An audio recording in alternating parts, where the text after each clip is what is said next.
Yes, ladies, we are going to save our marriages, and this is how we are going to do it. And by the enough of kukimbilia mapasta left, right, center kutafuta suluhisho ya ndoa. We are not going to do that anymore. This is how we are going to do it our own way. Nipeni masikio, listen to me very attentively, because this one is going to help you. This is how you're going to save your marriage. I know umechoka. Men have become intentionally maksudi tu, wanafanya vitu maksudi. They don't care, they don't, yani wako tu. And now women they have become desperate, wanatafutana na mapasta. In the process wanakuwa conned, in the process wanakuwa like, it's a pity. So we are going to save our marriages by all means, and this is how we are going to do it. We are going to do it our own way. Yeah, enough of kufunga na kuomba kwa sababu wanaume wamechoose intentionally. They won't zip their trousers intentionally. They have decided wanawake warembo hawatapita kwa barabara, kwa ofisi hawezi waka na wanawake warembo. Intentional, maksudi tu, something that they can prevent. Wamefanya wanawake wamekuwa hawalali usiku wa manane, reka la bozi andaraba, wanaomba, wanafunga na kuomba, wanaenda kwa prayer mountain. Sikatai kuomba, sikatai. I'm not against kuomba. I'm not against kwenda kwa prayer mountain. I'm not against kwenda huko kote tutaenda, but tutaenda kuombea vitu za maana, vitu kama pesa, financially, you know, kuombea financial, kuombea our children wasiingie kwa vitu mbaya, kuombea break curses, kuombea vitu za msingi, na si kuombea wanaume kwa sababu wamechoose hawata zip their trousers. We're not going to do that. So this is how we're going to pray. Hii nayo inaitwa commanding prayers.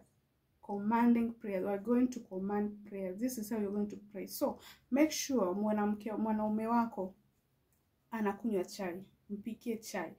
Usiniambie wanaume wapendi chai. Men love tea. Depends on how you prepare your tea. Wanaume wanapenda chai. So jifunzeni kwanza kuprepare. You can go to classes YouTube. Mimi nazowafunza but kwa next video. So in the meantime, unaweza tengeneza chai yako. Make sure kwanza, kitu ya kwanza, chai yako make sure imetokota vizuri, imeiva. Another thing, kuna spices za chai. Make sure umeitumia spices za chai. Umetumia hata ginger tu. Hata kama utatumia hizo spices zingine, tumia hata ginger. Ikole tu kidogo. Chai yako itakuwa tamu. Imetokota vizuri, iko na maziwa vizuri. Atapenda chai and atakuwa anakunywa chai. So, after you're done now preparing your tea, chukua boxer yake. Chukua boxer yake. So now ukishachukua boxer yake, kwa hiyo chai kamlia ndani. Kamlia ndani, and now begin to pray. Omba. Hii inaitwa commanding prayers. Unaongelesha Mungu like unamuona hivi. Na hakuna chati, Mungu wangu saidia ndoa yangu.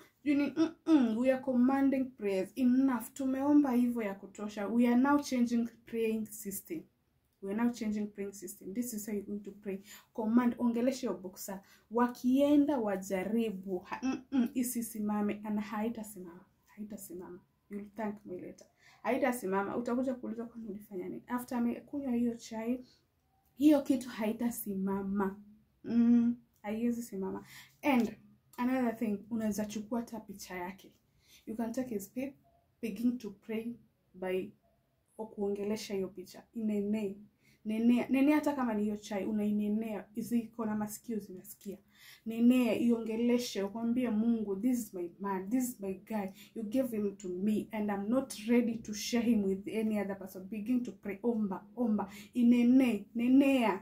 And trust me, ndoa yako itarudi na itakaa sawa. Ongelesha picha, ongelesha hiyo chai, hata hizo boxer, hata kama utazikamulia kwa chai, ziongeleshe. They have ears, they can hear you. Ongea.